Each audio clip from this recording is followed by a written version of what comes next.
Who's the biggest failure in the Bible? God is. What you say? You know, everybody asks you, say, who's the biggest failure? They say, Judas. Somebody else will say, no, I believe it's Adam. Well, how about the devil?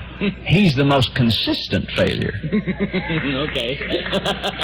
But he's not the biggest in terms of material failure and so forth. The biggest one in the whole Bible is God.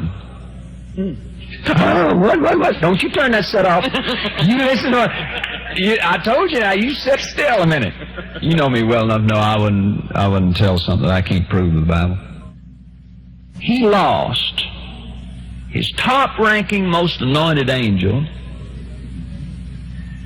the first man he ever created, first woman he ever created, the whole earth, and all the fullness therein, a third of the angels at least. That's a big loss, man. I mean, you figure all that, that's a lot of real estate, brother. Gone down the drain. Now,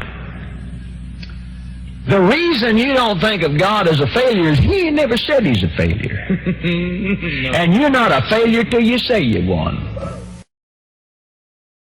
At times, our efforts and works seem to fail and not produce fruit.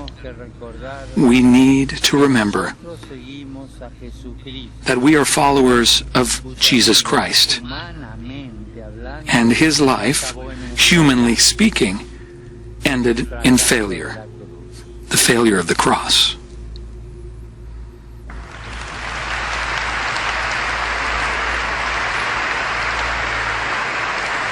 But he was a great, he wrote The Power of Positive Thinking, which is a great book. But have you ever asked God for forgiveness?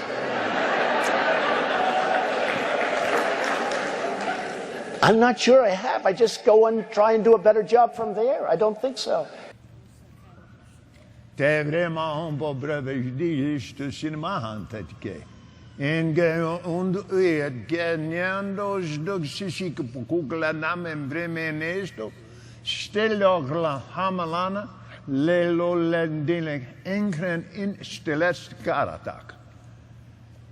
The movement of the Spirit of God.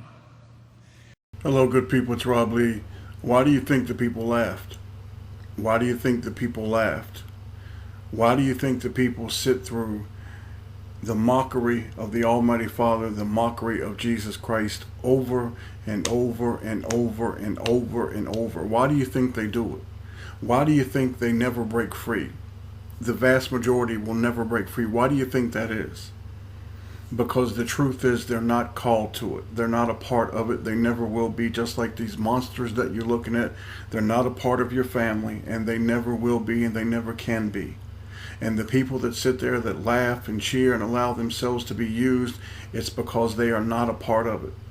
And soon you're going to find out that hell is coming. A war is going to be declared on you. It's already been declared. And you're going to find out what a small remnant and what a small family that you truly are. You are the flock of Jesus Christ, and the flock is not very big. You are looking at serpents. You are looking at the children of the devil. You are looking at the fallen ones. These are the Nephil.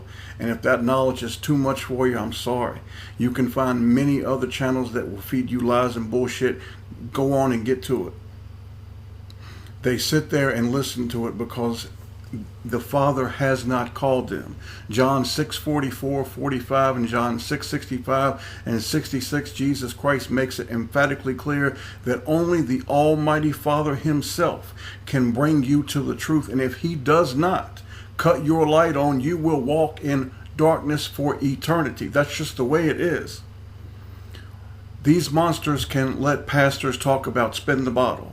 They can let these poor pathetic people will let somebody like Kenneth Copeland sit and talk gibberish, tongues. Tongues has been gone, people, for 1900 years. It's not used now. It's gone. We're not in the apostolic era anymore. There's no such thing as talking in tongues, just as there's no such thing as tithing. Why do you think that they would listen to a pastor named Creflo Dollar in Georgia say that if you don't give money to his church that he would just soon take you out back and shoot you, and yet they clap for him? Why do you think that is? Why do you think they listen to a pastor who says that he's sinless and he makes demands on God? Why do you think they listen to the Osteens, the Bill Johnsons? Why do you think they commend and salute a president who says he's never asked God for forgiveness? Because they are not a part of your family. They never will be. Many are called, but few are chosen. Many are called, but few are chosen. And you have to remember that most people live in not only ignorance and sheer stupidity because the Father has not cut their light on, but even many of the ones who do know the truth live in fear. You see, because they are afraid to speak out and tell the truth about the monster called Mystery Babylon that is behind it. They are afraid. They are afraid to say the people in the Bible called Jews are not really God's chosen people, because they're not. They're afraid to say that the six-pointed star is not the Star of David, it's a hexagram.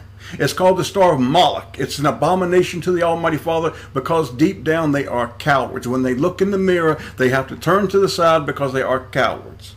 Because they live in fear, because they do not have the love of the Almighty Father, and they do not fear Him and put Him first. May the Almighty Father bless you all in the name of Jesus Christ.